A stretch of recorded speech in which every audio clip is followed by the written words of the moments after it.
दोस्तों, स्वागत है आपका हमारे चैनल द यूनिक वर्ल्ड में। यहाँ एक अद्भुत और रहस्यमय कहानी है जिसमें राजा अकबर और उनके चतुर मंत्री बीरबल के बीच का संवाद और रोमांचक घटनाएं हैं। मित्रों, सभी कहानियां पूरी जरूर सुने। राजसी माणिक की रहस्यमय गुमशुदगी। दोस्तों, एक सुंदर सुबह अकबर के दरबार में हंगामा मच गया जब उनके खजाने से अमूल्य माणिक रॉयल रूबी गायब हो गया। यह माणिक कहा जाता था कि उसमें जादुई शक्तियां हैं जो साम्राज्य को समृद्धि और सौभाग्य देती हैं। इसके खो जाने से पूरे साम्राज्य में हलचल मच गई। इकलौता सुराग एक रहस्यमय नोट था जो प्राचीन लिपि में लिखा हुआ था। उस पर लिखा था, माणिक अंधेरे में और अधिक चमकता है, उसे वहीं ढूंढो जहां परछाइयां नृत्य करती हैं और फुसफुसाहटें गूंजती हैं। अकबर बहुत चिंतित थे और उन्होंने तुरंत बीरबल को बुलाया। बीरबल, यह माणिक किसी भी कीमत पर मिलना चाहिए। इसके खो जाने से साम्राज्य पर बुरा असर पड़ सकता है। अकबर ने आदेश दिया।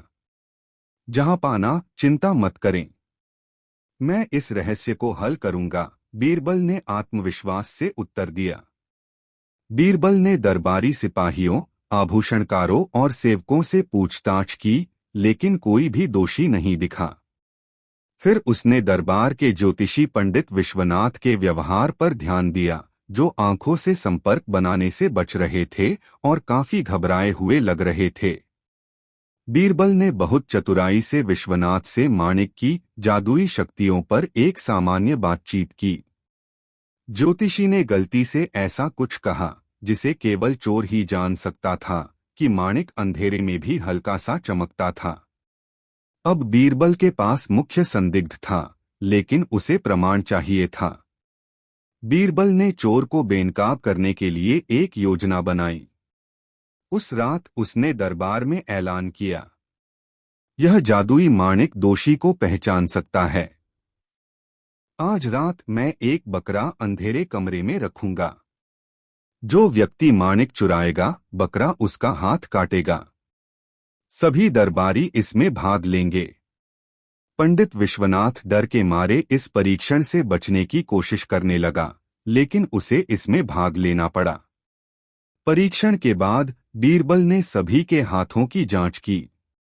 उसने देखा कि ज्योतिषी के हाथ साफ थे, जबकि अन्य लोगों के हाथों पर कालिख के निशान थे। बीरबल ने अपनी चाल का खुलासा करते हुए कहा, बकरा के मुंह पर बिना हानि वाला कालिख लगा हुआ था।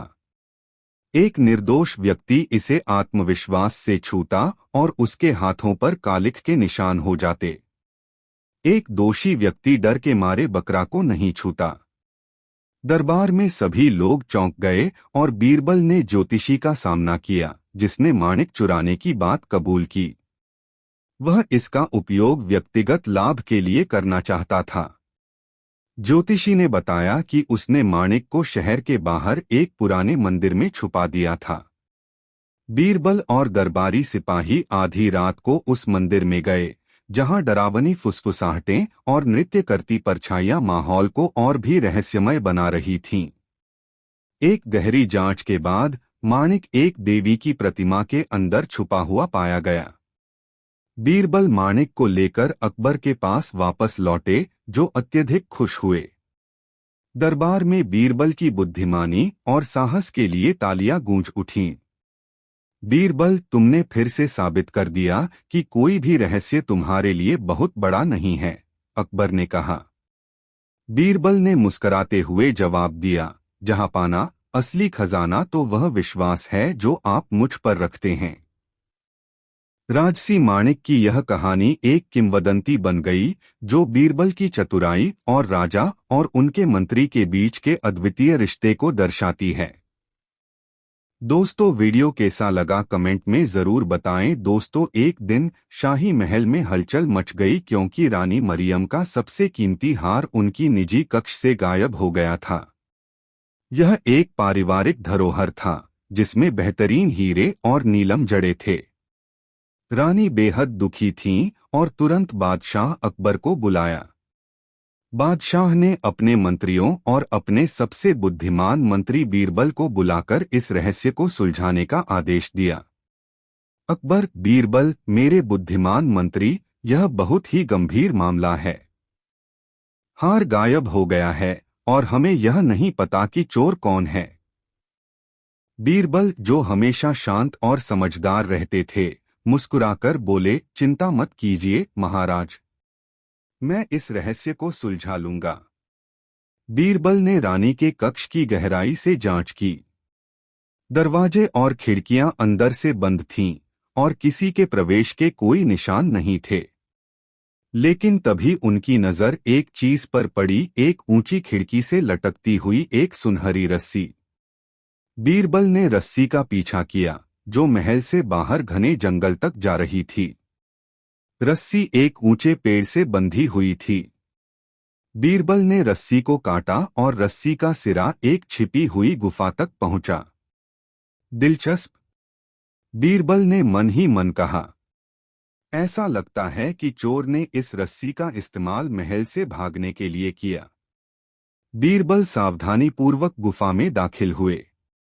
गुफा की दीवारें प्राचीन चित्रों से सजी थीं और अंदर की हवा नम थी। गुफा के केंद्र में एक संदूक रखा था। जब बीरबल ने संदूक खोला तो उसमें हार सुरक्षित रखा हुआ था। जैसे ही बीरबल हार लेने वाले थे, एक परछाई में से एक व्यक्ति बाहर निकला। यह और कोई नहीं बल्कि महल का रसोइया था, जिसकी बड़ी मूछें और गोल पेट देखकर बीरबल की भौहें तन गईं। बीरबल, तो ये सब तुम्हारा काम था? रसोइया घबराते हुए बोला। नहीं बीरबल जी, मैं तो बस जड़ी बूटियां ढूंढने आया था। लेकिन हार मिल गया तो सोचा शायद इसे बेचकर अच्छी जिंदगी जी सकूं। बीरबल ने हंसते हुए सिर हिलाया। बेचारे मूर्ख, असली रहस्य यह है कि तुमने इस रस्सी पर चढ़ाई कैसे की और बिना किसी को देखे गुफा तक पहुंचे। रसोइया हैरानी में पड़ा रहा।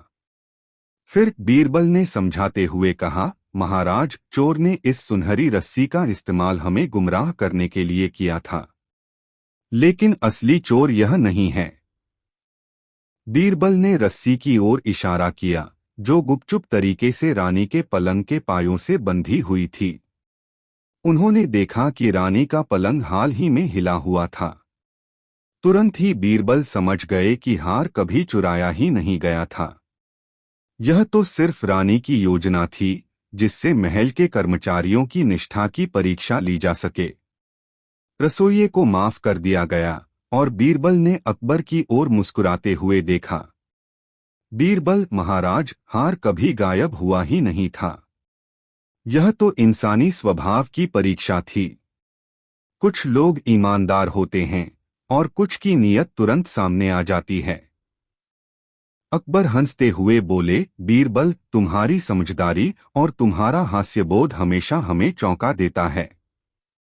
कहानी की सीख, कभी कभी सबसे बड़े रहस्यों के सबसे सरल उत्तर होते हैं।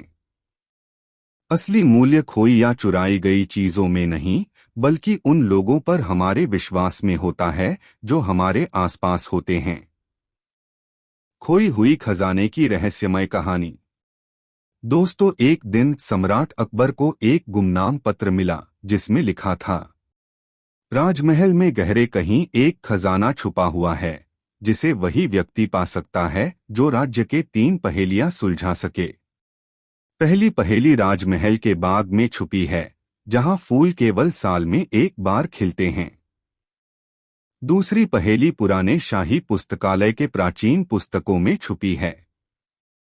तीसरी और आखिरी पहेली तब सामने आएगी जब सूर्य महाराज की भव्य सिंहासन पर अस्त हो जाएगा।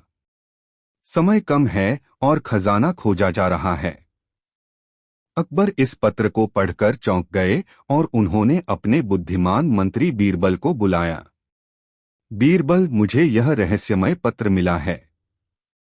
खजाना बहुत मूल्यवान लगता है, लेकिन पहेलियां बहुत मुश्किल हैं। क्या तुम इन्हें सुलझा सकते हो? बीरबल मुस्कुराए और कहा, महाराज, इसे मुझ पर छोड़ दें, लेकिन पहले मुझे शाही महल की जांच करने की अनुमति चाहिए। इस खजाने में कुछ और छिपा हुआ है जो देखने से कहीं ज्यादा है। पहली पहेली में शाही बाग का जिक्र था, जहां फूल साल में एक बार खिलते हैं। अकबर और बीरबल सुबह सुबह बाग में पहुंचे। बीरबल ने ध्यान से फूलों का निरीक्षण किया और देखा कि आज एक ही फूल खिला था। जब उन्होंने उसे देखा तो बीरबल ने एक छोटा सा रोल किया हुआ पत्र पाया जो फूल की पंखुड़ी के नीचे छुपा था। पत्र में लिखा था, खजाना वहां है जहां चांदनी सोने के पत्थर को छूती है। उस छाया को खोजो जो कभी न पड़े। अकबर हैरान थे, लेकिन बीरबल शांत रहे। महाराज, सोने का पत्थर महल के किसी प्रतिमा में हो सकता है, लेकिन वह छाया जो कभी न पड़े, क्या यह किसी ऐसी जगह की ओर इशारा कर रहा है जहां सूरज या चांद की रोशनी न पहुंचती हो? बीरबल ने अनुमान लगाया। इसके बाद बीरबल और अकबर शाही पुस्तकालय पहुंचे, जहां प्राचीन पुस्तकें रखी गई थीं। बीरबल ने ध्यान से अलमारियों को देखा और एक धूल भरी किताब ढूंढी जिसमें सोने के पत्थर की तस्वीर थी। उसने किताब खोली और पाया कि किताब में एक प्रतिमा की तस्वीर थी जो सोने के पत्थर जैसी दिखती थी। लेकिन उस प्रतिमा में कुछ कमी थी, उसकी छाया गायब थी। बीरबल ने कुछ पल सोचा और फिर अकबर से कहा, महाराज, क्या यह प्रतिमा उस स्थान पर खड़ी हो सकती है जहां सूरज या चांद की रोशनी प्रत्यक्ष रूप से न पड़े, जैसे महल के आंगन में कोई खिड़की हो? अकबर ने सिर हिलाया और समझ गए कि यह एक महत्वपूर्ण संकेत है। हाँ, चलिए जल्दी करें। जब वे भव्य सिंहासन के पास पहुंचे, सूरज अस्त होने वाला था। महल की छायाएं लंबी हो गईं। बीरबल ने चारों ओर देखा और देखा कि सिंहासन के पास फर्श पर एक हल्की छाया पड़ रही थी, जहां सूर्यास्त की रोशनी पड़ रही थी। बीरबल जल्दी से सिंहासन के पास पहुंचे और नीचे घुटने टेककर तलाशी ली। उन्होंने एक गुप्त खंड पाया और उसमें एक छोटा लकड़ी का बक्सा खोला। बक्से के अंदर खजाना था, सोने या जवाहरात नहीं, बल्कि एक दुर्लभ रत्न था जो रहस्यमय आभा से चमक रहा था। बीरबल ने अकबर की ओर मुड़ते हुए कहा, सच्चा खजाना सोना नहीं, बल्कि ज्ञान और बुद्धिमत्ता है। यह रत्न इस बात का प्रतीक है कि सबसे बड़े खजाने अक्सर सामने होते हैं और वे केवल वही लोग पा सकते हैं जो धैर्य और बुद्धिमानी से पहेलियां हल करते हैं। अकबर हंसते हुए बीरबल को बधाई देने लगे। तुम सच में सबसे बुद्धिमान हो, बीरबल। इस साहसिकता ने न केवल एक खजाना ढूंढ निकाला, बल्कि यह भी याद दिलाया कि ज्ञान सबसे बड़ा खजाना है। रहस्यमय कहानी समाप्त हुई और महल में खुशी की लहर दौड़ गई। लेकिन बीरबल हमेशा की तरह चतुर, एक अंतिम पहेली अपने पास रखे हुए थे। क्या यह आखिरी खजाना था या राज्य में और भी रहस्य छुपे हैं? और इस प्रकार कहानी जारी रहती है। क्या आप और ऐसी रहस्यमय या साहसिक कहानियां सुनना चाहेंगे अकबर और बीरबल के साथ? कमेंट में जरूर बताएं। गुम हो गया खजाना। दोस्तों, एक सुंदर सुबह सम्राट अकबर के दरबार में एक चौंकाने वाली घोषणा की गई। सम्राट का प्रिय खजाना, जो सोने की मुद्राओं और बहुमूल्य रत्नों से भरा हुआ था, रातों रात राजमहल के खजाने से गायब हो गया था। महल के पहरेदार कुछ नहीं समझ पाए और दरबार में हलचल मच गई। सम्राट गुस्से में होते हुए भी शांत अपने सबसे विश्वसनीय मंत्री बीरबल को बुलाए। अकबर, बीरबल, यह कोई सामान्य चोरी नहीं है। खजाने का कक्ष दिन रात सुरक्षित रहता है। मैं केवल तुम पर विश्वास करता हूं जो इस रहस्य को सुलझा सको। बीरबल ने सम्राट को शांत करते हुए आश्वासन दिया और खजाने का निरीक्षण करने तथा महल के कर्मचारियों से पूछताछ करने की अनुमति मांगी। बीरबल ने खजाने का कक्ष सावधानी से निरीक्षण किया। ताला सही था और किसी प्रकार के तोड़फोड़ के कोई निशान नहीं थे। फिर उसने सभी पहरेदारों, सेवकों और उन मंत्रियों से सवाल किए जिनके पास इस क्षेत्र में पहुंच थी। एक अजीब सी बात ने उसका ध्यान आकर्षित किया। खजाने के कक्ष के पास चंदन की हल्की महक आ रही थी, जबकि पहरेदारों में से किसी ने भी पहले इसे महसूस नहीं किया था। बीरबल ने यह भी देखा कि एक युवा पहरेदार, रवि, सवाल पूछने के दौरान कुछ ज्यादा ही नर्वस लग रहा था।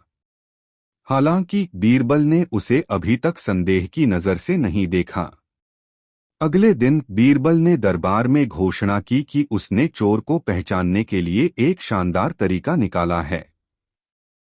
बीरबल, मैंने राजमहल के बगीचे में एक जादुई ड्रम रखा है। अगर चोर इसे छूता है तो यह जोर से बजने लगेगा। हर संदिग्ध को रात को एक एक करके ड्रम के पास जाना होगा। उस रात महल के सभी कर्मचारी बगीचे में एकत्रित हुए। एक एक करके सभी ने उस जादुई ड्रम को छुआ, लेकिन ड्रम चुप रहा। बीरबल ने चुपचाप मुस्कुरा दिया। अगले दिन बीरबल ने सभी से अपने हाथ दिखाने को कहा। जहां बाकी सभी के हाथों पर चूने के निशान थे, वहीं रवि के हाथ एकदम साफ थे। बीरबल, रवि, तुम ही चोर हो। रवि घुटनों के बल गिरकर अपराध स्वीकार करने लगा। अकबर, लेकिन बीरबल, तुमने यह सच्चाई कैसे जान ली? बीरबल, ड्रम कभी जादुई नहीं था। मैंने उसे अदृश्य चूने से सजा दिया था। गुनहगार सजा के डर से ड्रम को छूने से बचा और उसके हाथों की सफाई ने उसे पकड़वा दिया। रवि ने बीरबल को खजाना छिपाने की जगह दिखा दी, जो महल के बगीचे में गड़ा हुआ था। अकबर ने बीरबल की बुद्धिमत्ता की सराहना की और मजाक करते हुए कहा, तुम्हारी होशियारी ने मेरे खजाने को भी नहीं छोड़ा। दरबार में हंसी का माहौल बन गया और एक बार फिर न्याय स्थापित हुआ। दोस्तों, वीडियो को एक लाइक जरूर कर दे। गुम हुई हार। एक सुनहरी दोपहर अकबर के महल में एक रहस्यमयी घटना घटी। राजसी हार, जो पीढ़ियों से एक अनमोल खजाना था, अचानक गुम हो गया। सम्राट अकबर चिंतित और परेशान थे। यह हार केवल कीमती ही नहीं था, बल्कि एक पवित्र महत्व भी रखता था। इसके बिना महल पर एक प्राचीन शाप लगा जाता, ऐसा एक पुराना किस्सा था। अकबर परेशान थे और उन्होंने अपने विश्वासपात्र मंत्री बीरबल को इस रहस्य को सुलझाने के लिए बुलाया। सम्राट अकबर, बीरबल, तुम्हें इस रहस्य को सुलझाना होगा। हार तिजोरी से गायब हो गया है और मुझे कोई चालाकी का संदेह है, लेकिन तिजोरी में किसी के घुसने का कोई संकेत नहीं था। मुझे बुरा ही लग रहा है।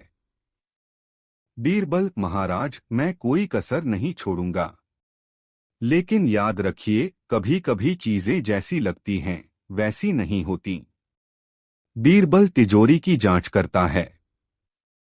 वह कमरे के चारों ओर देखता है, ताले, खिड़कियां और पहरेदारों पर ध्यान देता है। सब कुछ ठीक दिखता है। फिर वह बैठकर सोचने लगता है। कुछ पल बाद वह महाराज से एक अजीब सवाल पूछता है। बीरबल, महाराज, क्या हार कभी किसी ने देखा था? मेरा मतलब है, क्या इसे कभी बाहर निकाला गया था या यह हमेशा तिजोरी में ही रखा था? सम्राट अकबर चकराए हुए। खैर, यह ज्यादातर तिजोरी में ही रखा था, लेकिन रानी ने पिछले राजसी सभा में इसे पहना था। बीरबल शांति से उठता है और कमरे के चारों ओर घूमता है, ध्यान से सब कुछ देखता है। उसकी नजर अचानक तिजोरी के दरवाजे के पास एक चमकीली सतह में परावर्तित होती है। बीरबल, आहा, मुझे लगता है कुछ दिखाई दे रहा है, लेकिन यह समझ में नहीं आ रहा। हार यहां था और अब नहीं है। वह महल के पहरेदारों को बुलाकर एक एक करके सवाल पूछता है। सभी पहरेदार वही कहानी बताते हैं, किसी ने भी तिजोरी में घुसते हुए नहीं देखा और न ही किसी ने उसे छुआ। फिर बीरबल ने राजमणि बनाने वाले कारीगर को बुलाया। कारीगर आता है और थोड़ा घबराया हुआ नजर आता है। बीरबल, मुझे बताइए कारीगर, क्या आपने कभी हार को बदला है या किसी और को ऐसा करते देखा है? कारीगर, नहीं मंत्री, यह हार जादुई है। यह केवल एक गहना नहीं है, इसमें एक शाप जुड़ा हुआ है। अगर कोई इसके असली मालिक के अलावा इसे पहनता है तो यह गायब हो जाएगा। इसलिए इसे हमेशा तिजोरी में बंद रखा जाता है। कहानी में मोड़। बीरबल का चेहरा समझ में आने पर चमक उठता है। अब वह सच्चाई जान चुका है। वह जल्दी से रानी के कमरे की ओर बढ़ता है, जहां रानी चिंतित नजर आती है। बीरबल, महारानी, मुझे एक सवाल पूछना है, क्या आपने पिछले हफ्ते हार पहना था? रानी सिर हिलाकर हाँ कहती हैं। हाँ बीरबल, मैंने उसे राजसी सभा में पहना था, लेकिन मैं कसम खाती हूँ मैंने उसे बाद में तिजोरी में वापस रख दिया था। बीरबल मुस्कुराते हुए कहते हैं, यही तो जवाब है। हार चोरी नहीं हुआ था और न ही वह गुम था। वह गायब हो गया क्योंकि रानी, जो उसका असली मालिक थी, वही इसे पहन सकती थी। शाप के कारण यह किसी और द्वारा छुआ नहीं जा सकता था। एक बार जब इसे रानी के गले से उतार लिया गया तो यह अपने असली स्थान पर वापस चला गया। रानी समझ जाती हैं। हार कभी खोया नहीं था, केवल वह अपने असली स्थान पर लौट गया था, जिसे केवल असली मालिक ही देख सकता था। सम्राट अकबर हंसी में फूट पड़ते हैं, यह महसूस करते हुए कि उत्तर जितना वह सोच रहे थे उतना ही सरल था। बीरबल की तेज सोच और पुरानी कहानी का ज्ञान ने दिन को बचा लिया। हार चोरी नहीं हुआ, वह बस गायब हो गया क्योंकि किसी और के लिए उसे छूना संभव नहीं था। रानी ही वह एकमात्र व्यक्ति थी जो इसे देख सकती थी, और जब इसे उतार लिया गया तो यह अपनी ही दुनिया में वापस चला गया। सीख। बीरबल, कभी कभी महाराज, उत्तर अपराध के विवरण में नहीं बल्कि गहरी सच्चाइयों की समझ में होता है।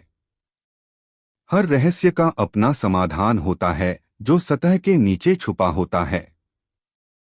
सम्राट अकबर मुस्कुराते हुए बीरबल की बुद्धिमत्ता से फिर से प्रभावित होते हैं। दोस्तों, वीडियो को एक लाइक जरूर करें। गायब रत्न की रहस्यमयी गाथा।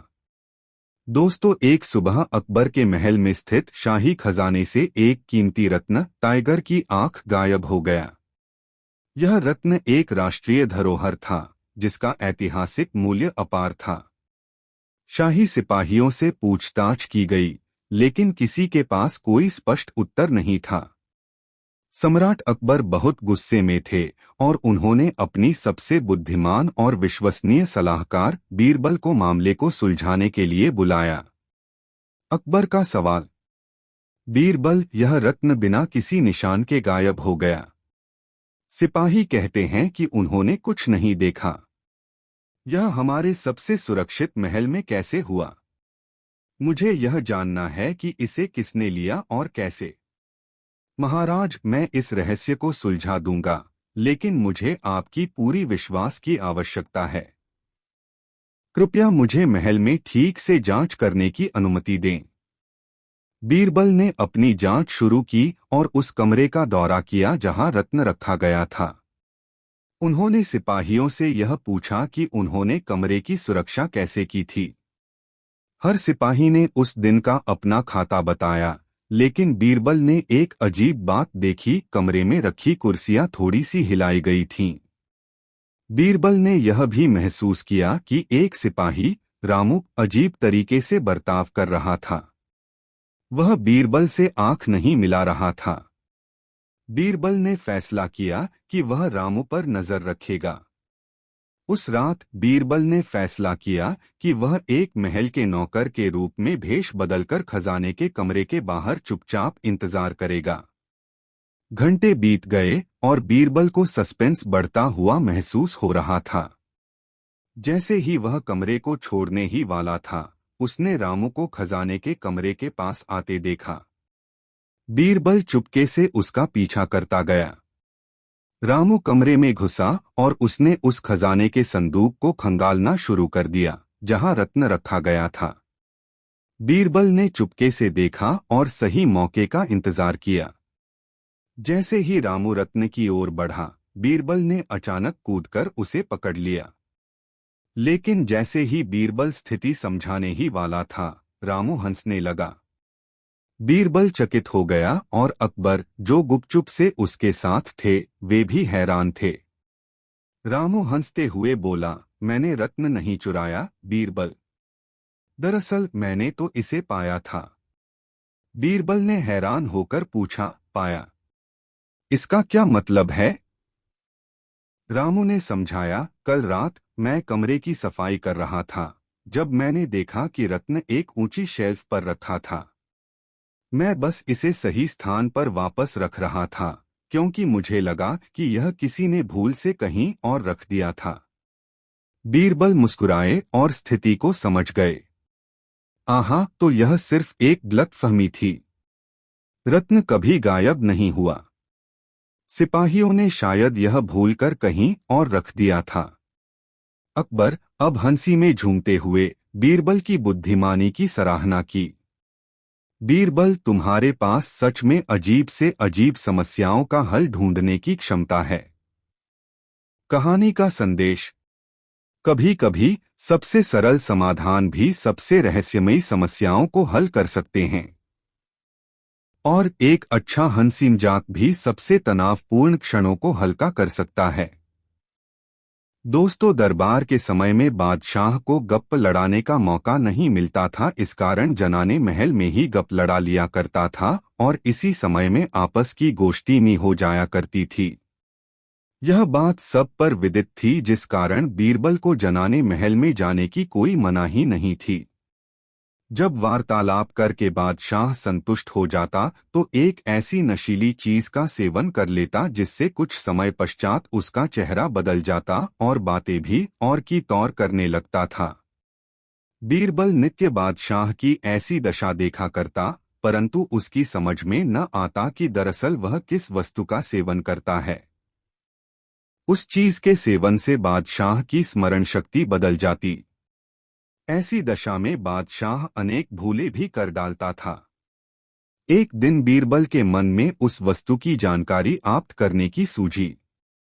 वह बीमारी का बहाना कर कई दिनों तक दरबार में नहीं आया। बादशाह ने एक दो दिन तो यह समझकर कि साधारण बीमारी होगी, उसकी कुछ खोज खबर न ली।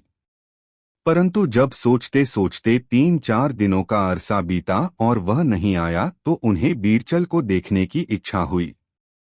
वे अपने चंद सिपाहियों के साथ बीरबल के मकान पर गए। जब उसे बादशाह के आगमन की सूचना मिली तो झट दूसरे दरवाजे से होकर बाहर निकल गया और लोगों की आंख बचाकर सीधे दरबार में जा पहुंचा। गुप्त मार्ग से जनाने महल में पहुंचकर उस नशीली चीज की तलाश करने लगा। जब बाहर उसका सुराख न लगा तो वक्स को ताली के फिराक में पड़ा। देवात ताली मिल गई, वह एक कोने में अच्छी तरह छिपाकर रखी हुई थी।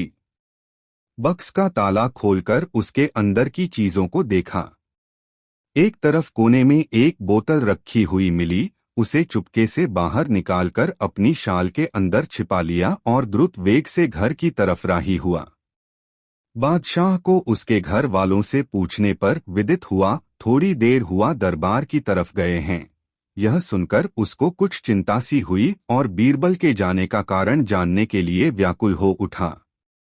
मन में सोचा, बिना किसी अनिवार्य कारण के बीरबल ऐसी दशा में नहीं जा सकता था। वह अपने साथियों सहित लौटने लगा। अभी 2-4 सीढ़ी ही उतर कर गया था कि सामने से बीरबल आता हुआ दिखाई पड़ा। बीरबल मन ही मन सोचता हुआ आ रहा था कि बादशाह के पूछने पर क्या उत्तर दूंगा। इसी बीच बादशाह की दृष्टि उस पर जो पड़ी और वह वहीं रुक गया। पास पहुंचकर बादशाह ने पूछा, तुम इस समय महल को तर क्यों गए थे और तुम्हारे बगल में यह क्या चीज है? बीरबल ने कहा, कुछ तो नहीं, फिर भी बादशाह का शक बही रहा, क्योंकि उसकी आंख तले चदरे के भीतर से कोई चीज दिखाई पड़ रही थी। बादशाह ने दोबारा पूछा, बीरबल, झूठा क्यों बोल रहा है? तुम्हारी आंख के भीतर कोई चीज अवश्य छिपी हुई है। बीरबल ने कहा, हाँ, वह तोता है। चीरबल के ऐसे रूखे उत्तर से बादशाह को संतोष नहीं हुआ और क्रोधित होकर बोला, तुम्हें आज इतना मजाक क्या सूझी है? बीरबल अविलंब बोला, पृथ्वीनाथ, अश्व है। बादशाह बड़ा हैरान हुआ और भौं चढ़ाकर कहा, मैं देखता हूँ कि आज तुम्हारा दिमाग आसमान पर चढ़ता जा रहा है। बीरबल ने कहा, नहीं नहीं, हाथी है। बादशाह ने कहा, क्या तुमने भांग तो नहीं खाई है? ठीक ठीक समझकर उत्तर दो। बीरबल कब चुप रहने वाला था, बोला, गधा है, गधा। बारंबार बीरबल के टालमटोल की बातें सुनकर बादशाह बहुत ही चिढ़ गया और पूछा, क्या आज तुम पर मृत्यु तो नहीं सवार हो गई है? आंख में की छिपी वस्तु का नाम ठीक ठीक क्यों नहीं बतलाते हो? इस बार बीरबल ने साफ बतला दिया, हुजूर, शराब है। फिर अपनी बगल से बोतल निकालकर बादशाह के हवाले किया। बीरबल ऐसे धर्मपरायण ब्राह्मण के पास शराब की बोतल देखकर बादशाह को आश्चर्य हुआ और उसका कोप कुछ शांत हो गया। वह बीरबल को अपने साथ जनाने महल में लिया ले गया। वहां जाकर देखा तो उसके कमरे की सारी चीजें इधर उधर बिखरी पड़ी हैं, संदूक का ताला भी खुला हुआ है। बादशाह तुरंत ताड़ गया कि इसी को चुराने के लिए बीरबल अकेले में यहाँ आया था, परंतु फिर भी इतने ही से उसे शांति न मिली। उसने विचारा कि यह तो हुई यहाँ की बात, रास्ते में बीरबल अंटसंट क्यों बतलाता था। तब वह बोला, बीरबल, मालूम होता है आज तुम कुछ नशा खा गए हो, नहीं तो ऐसी ऊटपटांग बातें कभी न करते।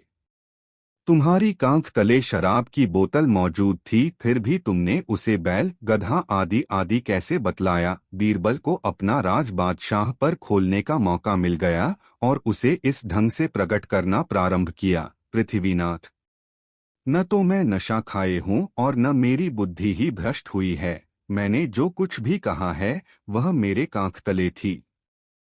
अच्छा हुजूर सुनिए, पहले पहल मैंने आपसे बतलाया था कि कुछ भी नहीं है, सो मद्यपान के प्रथम प्याले की बात थी। उस समय बात करने वाला कुछ भी नहीं देखता। दूसरी बार मेरी जबान पर तोते का नाम आपने सुना होगा।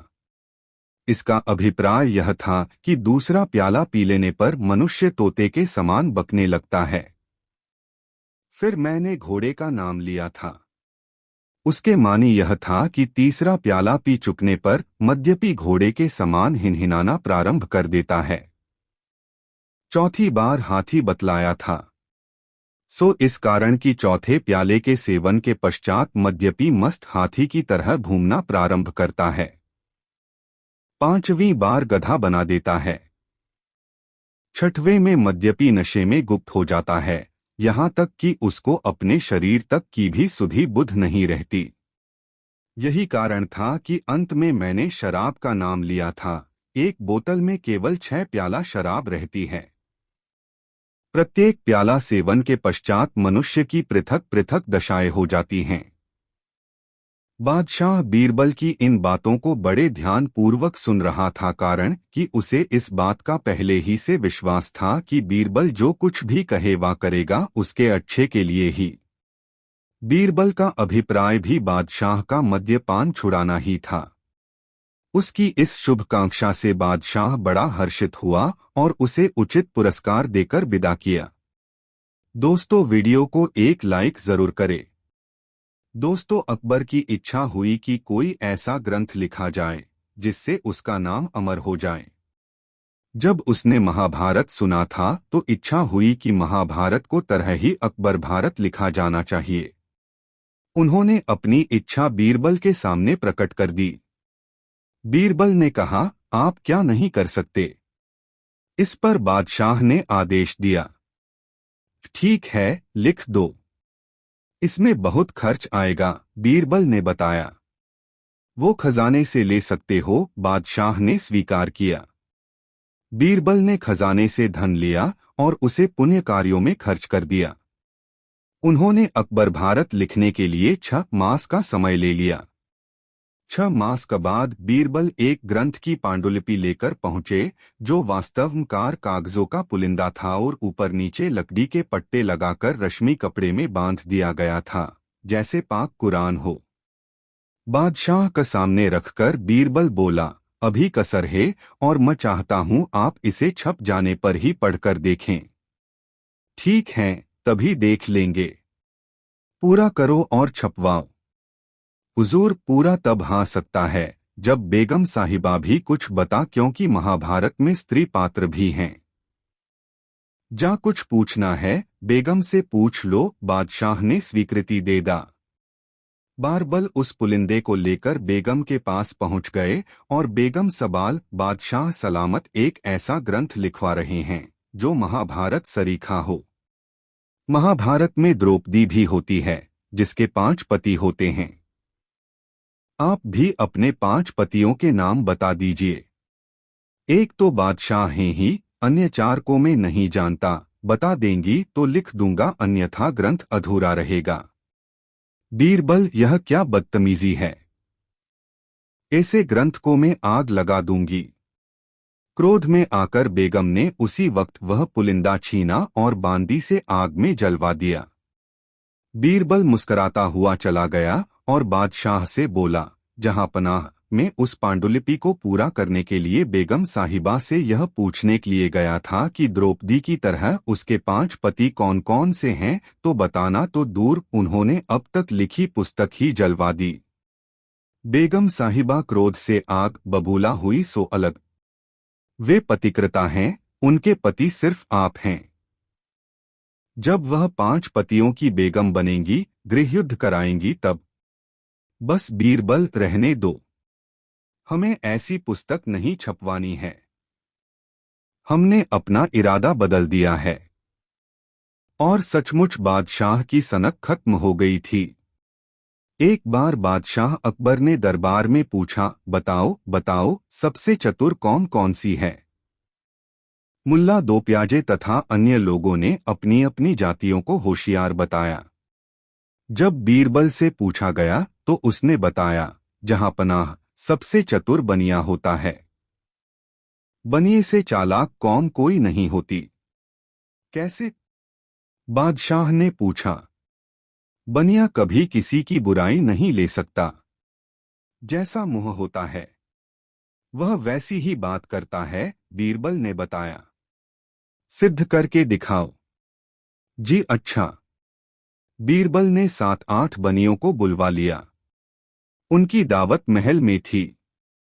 पहले तो वे आने को तैयार ही नहीं हुए। पता नहीं क्या कारण है। बादशाह से किसी ने शिकायत तो नहीं कर दी है, परंतु जब समझाया गया तो वे आ गए। वैसे भी बादशाह के हुक्म पर आना तो पड़ता ही। जब वे महल में पहुंचे तो उनके चेहरों पर हवाइयां उड़ने लगीं। वे बड़ी मुश्किल से भय को निकाल सके।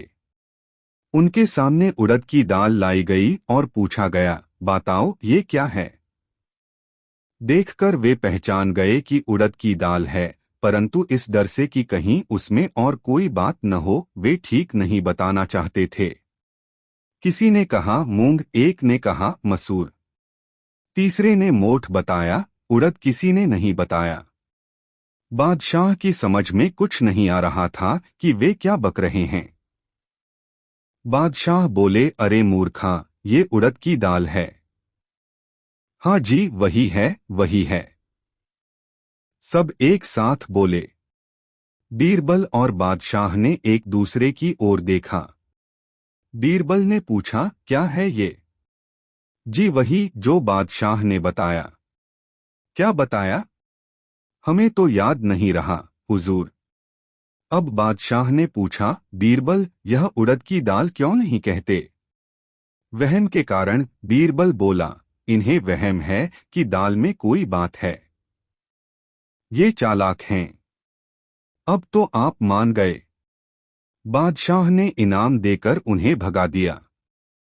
हाँ बीरबल, ये सबसे चालाक हैं। वहम और शक के कारण उड़द की दाल नहीं कहा।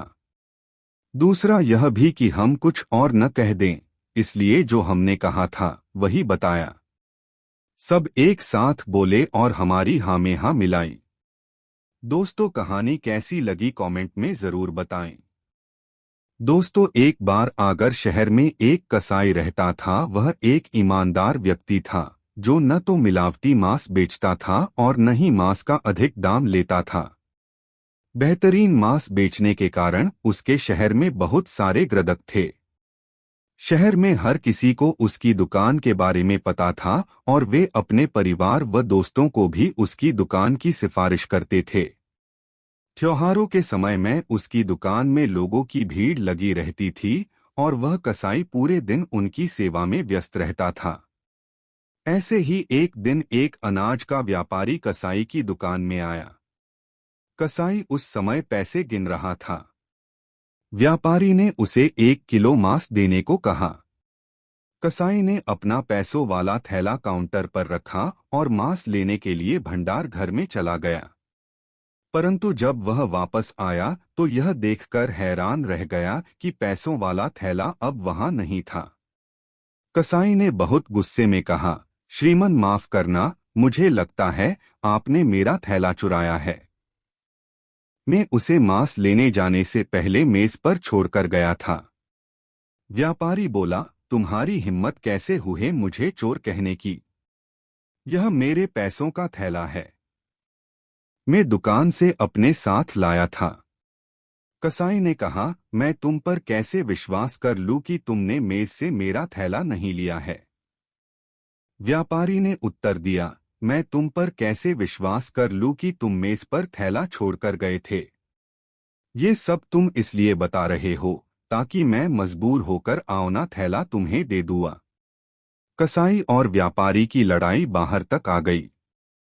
बहुत से लोग उनके चारों ओर इकट्ठे हो गए। आखिरकार किसी ने उन्हें बीरबल के पास जाने का सुझाव यह कहकर दिया कि उसके पास इस समस्या का हल मिल जाएगा। इसलिए व्यापारी और कसाई बीरबल के पास गए। बीरबल ने ध्यान से पैसे को जांचा परखा। फिर उसने व्यापारी से कहा, क्या तुम खून का व्यापार करते हो? व्यापारी हैरान था। उसने कहा, नहीं श्रीमान, मैं तो अनाज का व्यापार करता हूँ। मैं बहुत ज्यादा खून देखकर डर जाता हूँ और मुझे चक्कर आने लगते हैं। मैं इससे जितना ज्यादा हो सके दूर रहने की कोशिश करता हूँ। बीरबल मुस्कराया और उसने थैला कसाई के हाथों में रख दिया। बीरबल ने कहा, भेले पर खून के धब्बे हैं। कुछ सिक्कों पर भी खून के धब्बे लगे हुए हैं। अगर आपको खून से इतना ही डर लगता है तो यह बैंक आपका नहीं हो सकता है। व्यापारी को चोरी के लिए दंड दिया गया। कसाई ने बीरबल को धन्यवाद किया और खुशी खुशी अपनी दुकान की चल दिया। दोस्तों, अकबर के राज्य में हरिनाथ नाम का एक व्यक्ति रहता था। हरिनाथ एक प्रतिभाशाली चित्रकार था। वह चित्र बनाकर अपना जीवन व्यतीत करता था। क्योंकि वह चित्रकारी में बहुत अच्छा था, इसलिए वह पूरे राज्य में प्रसिद्ध था। दूर दराज के क्षेत्रों के अमीर लोग उससे अपना चित्र बनाने का आग्रह करते थे। हरिनाथ एक चित्र बनाने में बहुत समय लगाता था, क्योंकि वह पहले उसकी पूरी जानकारी इकट्ठी करता था और इसी कारण उसके चित्र जीवित प्रतीत होते थे। परंतु वह बहुत पैसे नहीं कमा पाता था और कमाया हुआ अधिकतर धन चित्र बनाने के लिए कच्चे माल की खरीद में खर्च हो जाता था। एक दिन एक अमीर व्यापारी ने हरिनाथ को एक चित्र बनाने के लिए आमंत्रित किया। हरिनाथ इस उम्मीद से व्यापारी के घर गया कि यह उसे उसके काम के अच्छे पैसे दे देगा। वह कुछ दिनों के लिए वहां रुका और उसने व्यापारी को अपनी चित्रकारी से संतुष्ट करने के लिए कड़ी मेहनत की। किंतु व्यापारी एक कंजूस व्यक्ति था। जब कुछ दिनों की कड़ी मेहनत के बाद चित्र पूरा हो गया, तब हरिनाथ उसे व्यापारी के पास ले गया। कंजूस व्यापारी ने मन में सोचा, यह चित्र तो वास्तव में बहुत अच्छा है, किंतु यदि मैंने इसकी सुंदरता की तारीफ करी तो मुझे हरिनाथ को सोने के से सिक्के अदा करने होंगे। इसलिए व्यापारी ने चित्र में गलतियां ढूंढनी शुरू कर दी। उसने कहा, तुमने इसमें मेरे बाल सफेद कर दिए और मुझे ऐसा दिखा दिया कि मैं बूढ़ा हो गया हूं। मैं इसका भुगतान नहीं करूंगा। हरिनाथ हैरान रह गया। वह नहीं जानता था कि व्यापारी उसे चित्रकारी के पैसे नहीं देना चाहता था, इसलिए चित्र में गलतियां ढूंढ रहा है। हरिनाथ ने कहा, मेरे मालिक, यदि आप चाहें तो मैं यह चित्र दोबारा बना देता हूं। इसलिए उसने सफेद बालों को ढक दिया। किंतु व्यापारी ने जब दोबारा बने चित्र को देखा तो वह उसमें और गलतियां निकालने लगा। उसने कहा, इसमें तो मेरी एक आंख दूसरी आंख से छोटी है। मैं तुम्हें इस बकवास चित्र के लिए कोई भुगतान नहीं करूंगा। हरिनाथ ने फिर से चित्र को सुधारने की पेशकश की, चित्र बनाने के लिए कुछ समय मांगकर वहां से चला गया। हर बार हरिनाथ व्यापारी के पास चित्र लेकर जाता, परंतु वह उसमें और गलतियां दिखाने लगता। अंत में जब हरिनाथ व्यापारी से थक गया, तब वह बीरबल के पास सहायता मांगने गया। बीरबल ने हरिनाथ से कहा कि वह व्यापारी को बीरबल के घर आने के लिए निमंत्रण दे आए। व्यापारी के घर आने पर बीरबल ने व्यापारी से कहा, यह आदमी कहता है कि इसने जैसा तुम चाहते थे वैसा जीवंत चित्र बनाकर दिया है, किंतु वह तुम्हें पसंद नहीं आया। व्यापारी ने कहा, सही कहा मेरे प्रभु, यह चित्र कहीं से भी मेरे जैसा नहीं लगता। बीरबल ने हरिनाथ से कहा, ठीक है हरिनाथा, तुम इस आदमी का दूसरा चित्र बनाओ जैसे कि तुमको पसंद हो। फिर वह व्यापारी की ओर घूमा और बोला, कृपया आप कल आना और अपना चित्र प्राप्त कर लेना, किंतु आपको 1000 सोने के सिक्के अदा करने होंगे, क्योंकि मैंने देखा है कि हरिनाथ जब कोई चित्र बनाता है तो उसमें कोई लगती नहीं होती। व्यापारी ने सोचा, चित्रकार एक दिन में जो चित्र बनाएगा उसमें बहुत गलतियां होंगी। मुझे गलतियां ढूंढने में ज्यादा मेहनत नहीं करनी पड़ेंगी। अगले दिन जब वह व्यापारी आया तो बीरबल उसे एक कमरे में ले गया। कमरे में एक चित्र रखा था। वह कपड़े से ढका हुआ था। जब व्यापारी ने कपड़ा हटाया तो वह आश्चर्यचकित रह गया। यह एक चित्र नहीं बल्कि शीशा था। बीरबल ने कहा, यह बिल्कुल आपकी तरह है। मुझे उम्मीद है कि आपको इसमें कोई गलती नहीं मिलेगी। व्यापारी ने महसूस किया कि वह बीरबल से हार गया है। उसे चित्रकार को चित्र के 100 सोने के सिक्के के अलावा 1000 सोने के सिक्के शीशे के लिए भी देने पड़े।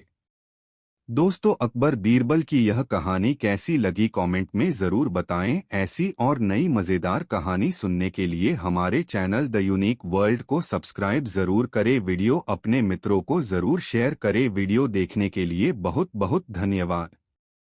दोस्तों, एक बार तुर्किस्तान के बादशाह को बादशाह अकबर की बुद्धि की परीक्षा लेने का विचार आया। उसने एक दूत को पत्र देकर सिपाहियों के साथ दिल्ली भेज दिया। पत्र का मजमून इस प्रकार था, बादशाह अकबर, मुझे सुनने में आया है कि आपके देश में कोई ऐसा वृक्ष है जिसके पत्ते खाने से मनुष्य की आयु बढ़ जाती है। यदि यह बात सच है तो मेरे लिए उस पेड़ के थोड़े से पत्ते अवश्य भिजवाएं। बादशाह अकबर उस पत्र को पढ़कर विचारमग्न हो गए। कुछ देर तक वह बीरबल से रायमशविरा करते रहे। फिर उन्होंने सिपाहियों सहित उस दूत को एक सुदृढ़ किले में कैद करवा दिया। दूत और सिपाहियों को कैद हुए कई दिन बीत गए। एक दिन बादशाह अकबर बीरबल को साथ लेकर उन कैदियों को देखने गए। बादशाह अकबर को देखकर कैदियों को अपने मुक्त होने की आशा बंधी, परंतु यह बात निर्मूल थी। बादशाह अकबर उनके पास पहुंचकर बोले, तुम्हारा बादशाह जिस वस्तु को चाहता है वह मैं तब तक उसे नहीं दे सकूंगा जब तक कि इस सुदृढ़ किले की 1-2 ईंट न ढह जाए। उसी समय तुम लोग भी रिहा किए जाओगे। खाने पीने की तुम्हें कोई तकलीफ नहीं होगी। मैंने उसका प्रबंध करा दिया है। इतना कहकर बादशाह अकबर चले गए, परंतु कैदियों की चिंता अधिक बढ़ गई। वे अपने मुक्त होने का उपाय सोचने लगे। कुछ देर तक कैदी विचार विमर्श में डूबे रहे। अंत में वे ईश्वर की वंदना करने लगे, या खुदा, क्या हम इस बंधन से मुक्त नहीं किए जाएंगे? क्या हमारा जन्म इस किले में बंद रहकर दुख भोगने के लिए हुआ है? आप तो बड़े रहमदिल हैं, हम बेगुनाहों पर भी कृपा कीजिए। इस प्रकार वे नित्य प्रार्थना करने लगे। ईश्वर की दयालुता प्रसिद्ध है। एक दिन बड़े जोरों का भूकंप आया और किले का कुछ भाग भूकंप के कारण धराशायी हो गया। सामने का पर्वत भी टूटकर चकनाचूर हो गया। इस घटना के पश्चात दूत ने बादशाह के पास किला टूटने की सूचना भेजी। बादशाह अकबर को अपनी कही हुई बात याद आ गई। इसलिए वह दूत और उसके साथियों को दरबार में बुलाकर बोले, आपको अपने बादशाह का सवाल पता ही होगा और अब उसका उत्तर भी तुमने समझ लिया है। यदि नहीं समझा हो तो सुनो, मैं उसका खुलासा किए देता हूँ। देखो, तुम लोग गिनती में केवल 100 हो और तुम्हारी आह से ऐसा सुदृढ़ किला ढह गया। फिर जहाँ हजारों लोगों पर अत्याचार हो रहा हो, वहाँ के बादशाह की उम्र कैसे बढ़ेगी? लोगों की आह से उसका शीघ्र ही पतन हो जाएगा। हमारे राज्य में अत्याचार नहीं होता। गरीब प्रजा पर अत्याचार न करना और भली भांति पोषण करना ही आयुवर्धक वृक्ष है। बाकी सारी बातें बेकार हैं। इस प्रकार समझा बुझाकर बादशाह अकबर ने उस दूत और उसके साथियों सहित स्वदेश जाने की आज्ञा दे दी और उनका मार्ग व्यय भी दिया। तुर्किस्तान पहुंचकर उन्होंने दिल्ली की सारी बातें अपने बादशाह को समझाईं। बादशाह अकबर की बातों से शिक्षा लेकर वह बादशाह और उसके दरबारी उनकी भूरी भूरी प्रशंसा करने लगे। सच है, लोगों की दुआओं से ही इंसान फलता फूलता है, फिर चाहे वह बादशाह हो या फकीर। दोस्तों, वीडियो को एक लाइक जरूर करें। दोस्तों, बसंत ऋतु में एक दिन बादशाह अकबर ने बाग में दरबार लगाने की इच्छा व्यक्त की। तुरंत बाग में दरबार लग गया, जहां बादशाह सिंहासन पर बैठे थे। बादशाह अकबर के पास ही बीरबल बैठे हुए थे, जो बादशाह की सम्मति लेकर न्याय कर रहे थे। न्याय का काम 5-6 घंटों तक होता रहा। उपस्थित लोगों का न्याय हो चुका था। उसके बाद एक व्यापारी आया। उसने अपनी अर्जी बादशाह अकबर के सामने रखी। बादशाह अकबर ने बीरबल से उसे पढ़कर सुनाने को कहा। आज्ञानुसार बीरबल ने उसे पढ़कर सुनाया। बादशाह अकबर की प्रतिष्ठा की अनेक पंक्तियों के बाद उसमें लिखा था, मैं अजमेर शहर का रहने वाला हूँ। देश विदेश में घूम फिरकर माल खरीदना बेचना मेरा काम है। जिस समय मैं बंग देशांतर्गत ढाका नगर में पहुंचा, वहां मैंने एक सौदागर के पास एक राजहंस देखा, जो बहुत सुंदर और गुणवान था। उसके पंख सोने जैसे थे। मैं उसकी सुंदरता का वर्णन नहीं कर सकता। आपके महल में रहने योग्य जानकर मैंने उसको खरीदने का विचार किया। फिर उस सौदागर को मुहमांगा दाम देकर उसको मोल ले लिया। उसे एक पिंजड़े में बंद करके यहाँ लाया तथा अपने कमरे में टांग दिया। वह पिंजड़ा हमेशा वहां टंगा रहता था। आज मैं जिस समय अपने घर वापस गया तो मुझको पिंजड़े में राजहंस नहीं मिला। मुझको शक है कि मेरे नौकरों ने उसे मार डाला है। मैं प्रार्थना करता हूं कि उसकी खोज कराकर अपराधियों को दंड दिया जाए। यह फरियाद सुनकर बादशाह अकबर ने उस व्यापारी के नौकरों को दरबार में बुलाने की आज्ञा दी। आज्ञानुसार उसके सब नौकर कुछ ही देर में दरबार में पहुंच गए। बादशाह अकबर ने उन नौकरों से अच्छी तरह पूछताछ की, परंतु जब कुछ पता नहीं चला तो उन्होंने व्यापारी से कहा, तुम्हारी चोरी का पता नहीं चला। हमने तुम्हारे नौकरों से पूछताछ कर ली। अब यदि तुम्हें किसी दूसरे पर शक हो तो बताओ। यह सुनकर उस व्यापारी का मुंह उतर गया। उसने बीरबल से कहा, जैसा आज मेरे साथ न्याय हुआ, यदि ऐसे अन्य न्याय भी होते हों तो फिर सच्चा न्याय कौन करता है? बीरबल ने कहा, मैं तुम्हारा न्याय किए देता हूँ, फिर बीरबल ने व्यापारी के नौकरों को दोबारा बुलाने की आज्ञा दी। सिपाही नौकरों को ले आए। कुछ खोज करने के बाद बीरबल उनकी ओर देखकर बोले, क्यों रे चोर, तेरे मन में क्या विचार है? पक्षी को मारकर खा गया और उसके पंख भी पगड़ी में छिपाकर दरबार में आया है। वाह, शाबाश, इतनी देर से तो तूने स्वीकार नहीं किया, परंतु अब बोल, क्या कहता है? बीरबल को इस तरह कहते हुए सभी दरबारियों ने मुना। सौदागर के नौकरों में राजहंस को चुगने वाला भी था। उसने अपने मन में विचार किया कि कहीं मैं भूल में अपनी पगड़ी में पंख तो नहीं रख लाया हूं। ऐसा सोचकर उसने इस ढंग से धीरे धीरे पगड़ी पर हाथ फेरना शुरू किया कि किसी भी दरबारी को मालूम न पड़े। सब लोग नौकरों की तरफ देख रहे थे, परंतु किसी की भी दृष्टि उस चोर पर नहीं पड़ी। लेकिन बीरबल ने उस चोर को ताड़ लिया। उन्होंने उसके अलावा अन्य सबको छोड़ देने की आज्ञा दी। फिर बीरबल ने उससे अनेक प्रकार के प्रश्न किए, परंतु जब किसी भी तरह उसने चोरी करना स्वीकार नहीं किया तो उसकी पिटाई करने की आज्ञा दी गई। पिटाई की बात सुनते ही उसने डर के मारे तुरंत अपना अपराध कबूल कर लिया। बीरबल की इस बुद्धिमत्ता से न सिर्फ बादशाह अकबर ही बल्कि व्यापारी भी बहुत प्रसन्न हुआ। दरबारी भी बीरबल के न्याय पर वाह वाह कर उठे। दोस्तों, वीडियो को एक लाइक जरूर करें। दोस्तों, बादशाह अकबर को विद्वान और प्रतिभाशाली पुरुषों को अपने दरबार में रखने का बहुत शौक था। जब भी कोई प्रतिभाशाली व्यक्ति उसके राज्य में आता तो वह उसे अपने मंत्रियों में शामिल कर लेते थे। अकबर का दरबार गुणी व बुद्धिमान लोगों से भरा हुआ था। इनमें से 9 लोग अकबर के दरबार में नवरत्नों के रूप में जाने जाते थे। वे असाधारण प्रतिभाशाली और अपने अपने क्षेत्र में निपुण थे। उन्हीं दिनों महेशदास नाम का एक युवका अकबर के राज्य में एक छोटे से गवा में रहता था। उसने अपने पूरा जीवन इसी गवा में व्यतीत किया था। अब वह दुनिया की यात्रा करना चाहता था। उसने बादशाह के महल व बड़े नगरों के बारे में बहुत सारी कहानियां सुनी थी। उसे यहाँ घूमना रोमांचक लग रहा था। उसने निश्चय किया कि वह बादशाह के दरबार में जाएगा और वहां नौकरी पाने की कोशिश करेगा। वह बहुत भीड़ वाले बाजारों व नगरों से होकर गुजरा और अंत में शहर पहुंच गया। महेशदास महल के दरवाजे के पास तक तो पहुंच गया, किंतु अंदर प्रवेश नहीं कर सका। द्वारपाल ने उसे पकड़ लिया। उसने पूछा, आप कहाँ जाने की सोच रहे हो?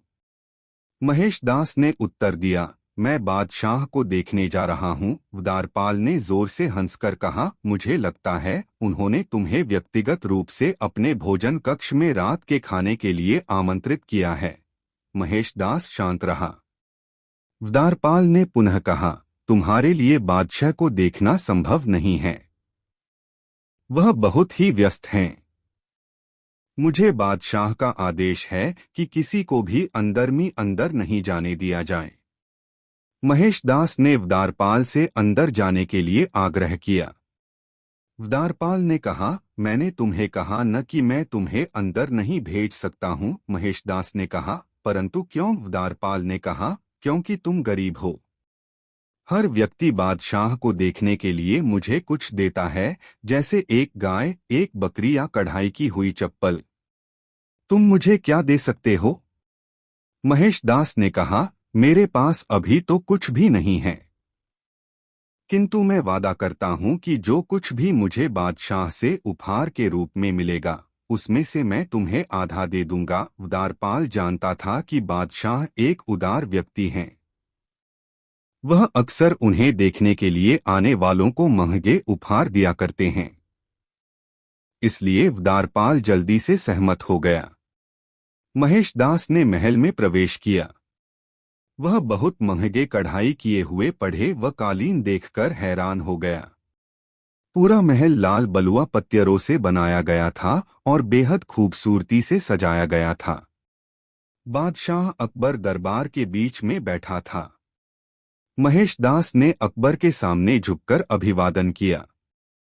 अकबर ने कहा, तुमने मुझे जो सम्मान दिखाया है उससे मैं बहुत खुश हूँ। बताओ बदले में तुम्हें मुझसे क्या चाहिए? महेशदास ने कहा, जहांपना, यदि ऐसा है तो मुझे 100 कोड़े मेरी नंगी पीठ पर बरसाने का इनाम दें। सम्राट बहुत हैरान हो गया। उसने कहा, यह तो बहुत अजीब इनाम है। तुम क्यों मुझसे ऐसा इनाम मांग रहे हो? महेशदास ने कहा, महाराज, जब मैं आपसे मिलने के लिए आ रहा था तो द्वारपाल ने मुझसे कहा कि आपसे जो मुझे प्राप्त होगा उसका आधा मुझे उसे देना होगा। बादशाह अकबर हंस पड़े और बोले, यह एक गंभीर विषय है। इसका मतलब है कि द्वारपाल अपना काम करने के लिए रिश्वत लेता है। इसकी सजा उसे मिलनी चाहिए। द्वारपाल को पकड़कर लाया गया और उसे रिश्वत लेने के अपराध में 100 कोड़े मारने की सजा दी गई। फिर अकबर ने महेशदास से कहा, तुम बहुत ही चतुर व्यक्ति हो, क्यों नहीं तुम मेरे दरबार में मंत्री के रूप में शोभा ढाओ? महेशदास इस अवसर को पाकर बहुत खुश था। उस दिन से बीरबल व उसकी बुद्धि की कहानियां दूर दूर तक व्यापक रूप से फैलनी शुरू हो गईं। दोस्तों, वीडियो को एक लाइक जरूर करें। दोस्तों, सम्राट का कर्तव्य पृथ्वी पर भगवान की छाया के रूप में काम करते हुए अपने राज्य में शांति व्यवस्था स्थापित करना, कमजोरों की रक्षा करना और दुष्टों को दंड देना होता है। अकबर को अपनी निष्पक्षता पर गर्व था। आखिरकार वह शहंशाह था। दुनिया उसकी शरण में थी। एक दिन उसकी शाही अदालत में 2 औरतें एक बच्चे के साथ आईं। वे दोनों फूट फूट कर रो रही थीं। पहली औरत ने कहा, जहांपना, यह बच्चा मेरा पुत्र है। मैं बहुत बीमार थी और इसकी देखभाल नहीं कर सकती थी, इसलिए मैंने इसे अपनी सहेली के पास छोड़ दिया था। किंतु अब जब मैं ठीक हो गई हूं तो यह मुझे मेरा पुत्र देने से इनकार कर रही है। इस पर दूसरी औरत ने चीखकर अकबर से कहा, मेरे भगवान, यह झूठ बोल रही है। यह मेरा पुत्र है और मैं इसकी मां हूं। यह औरत इस तरह की कहानियां सुनाकर मेरे पुत्र को ले जाना चाहती है। अकबर यह निश्चय नहीं कर पा रहे थे कि औरतों को कैसे न्याय दिलाया जाए। उसने अपने सबसे बुद्धिमान मंत्री बीरबल को अदालत में बुलाया। बीरबल ने एक के बाद एक दोनों औरतों की बात सुनी और सिर हिलाया। फिर वह अकबर की ओर झुका और बोला, जहांपना, दोनों ही औरतें इस बच्चे की मां होने का दावा कर रही है, इसलिए हम इन दोनों को बच्चा दे देते हैं। बादशाह के साथ साथ अदालत ने भी बीरबल को आश्चर्य से देखा। बीरबल ने द्वारपाल से कहा, इस बच्चे को पकड़कर शाही कसाई को दे दो और उसे इसके 2 भाग करने को कहो। जब द्वारपाल ने पहली औरत के हाथ से बच्चे को लिया तो वह जोर से चिल्लाई और बादशाह को पैरों पर गिर गई। उसने विनती की, दया मेरे प्रभु, मेरे बच्चे को नुकसान मत पहुंचाओ। दूसरी औरत को ही मेरे बच्चे को रखने दो। मैं अपनी शिकायत वापस लेती हूं। मैं अपने बच्चे से बहुत प्यार करती हूं और उसे हानि पहुंचते हुए नहीं देख सकती। बीरबल मुस्कराया और अकबर से बोला, महाराज, यही बच्चे की असली मां है। एक मां कुछ भी सहन कर सकती है, किंतु उसके बच्चे को कोई हानि पहुंचाए, यह वह सहन नहीं कर सकती। अदालत में मौजूद हर किसी ने बीरबल की बुद्धि की सराहना की। अकबर ने बीरबल को इस समस्या को सुलझाने के लिए सुंदर उपहार दिया। दोस्तों, वीडियो को एक लाइक जरूर करें। दोस्तों, कहानी कैसी लगी कमेंट में जरूर बताएं। ऐसी और नई मजेदार कहानी सुनने के लिए हमारे चैनल द यूनिक वर्ल्ड को सब्सक्राइब जरूर करें। वीडियो अपने मित्रों को जरूर शेयर करें। वीडियो देखने के लिए धन्यवाद।